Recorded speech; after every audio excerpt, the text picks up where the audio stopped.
makin kesini makin ngeselin lama-lama. Lebih dari 5 bulan berlalu, tapi belum ada tanda-tanda kalau konflik antara Israel dan Palestina bakal reda. Konflik ini sendiri bisa dibilang jadi yang paling ribet di dunia modern. Dan korbannya pun udah nggak kehitung, terutama dari pihak Palestina yang harus kehilangan lebih dari 10.000 nyawa nggak bersalah akibat konflik ini. Sedih banget kan? Tapi guys, kalau dilihat dari sejarahnya, Israel ini harusnya nggak ada loh. Tapi kok bisa ya negara ini berdiri sampai sekarang? Daripada penasaran, ini dia cerita singkatnya.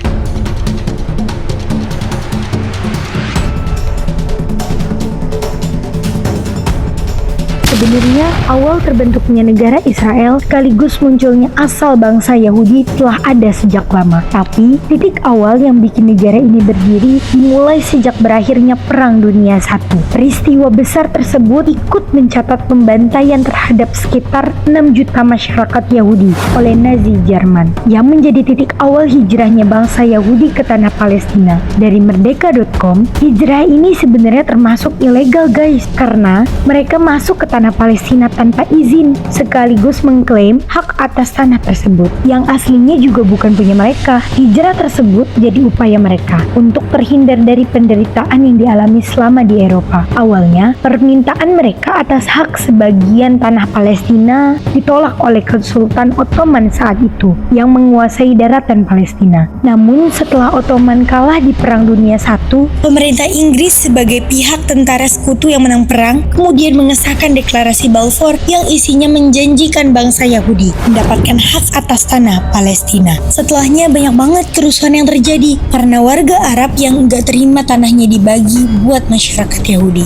Karena rusuhnya nggak selesai, PBB menyetujui resolusi Majelis Umum 181 yang isinya tanah Palestina menjadi dua, satu untuk negara Arab dan satunya negara Yahudi pada 29 November 1947. Resolusi ini bikin negara-negara Arab tambah marah, sekaligus menambah parah konflik antara masyarakat Yahudi dengan negara Arab. Di tengah krisis ini, politisi Israel saat itu David Ben-Gurion secara lantang membacakan teks proklamasi di Museum Tel Aviv yang sekaligus jadi tanda berdirinya negara Israel pada 14 Mei 1948. Proklamasi sepihak ini diikuti oleh peperangan dengan negara-negara Arab sekitarnya yang menolak rencana pembagian negara ini. Israel kemudian memenangkan perang ini dan mempertahankan kemerdekaannya. Akibat perang ini, Israel berhasil memperluas batas wilayah negara sehingga melebihi batas yang ditentukan oleh rencana pembagian Palestina. Sejak saat itulah,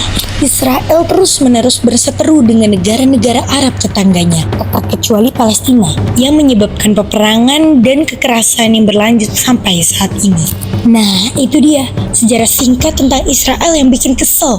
Gimana menurut kalian? Apakah Israel dan Palestina akan terus berkurung memperebutkan wilayah Yerusalem, atau kapan mereka akan damai? Jangan lupa like, comment, dan subscribe video ini, dan sampai ketemu lagi di video selanjutnya.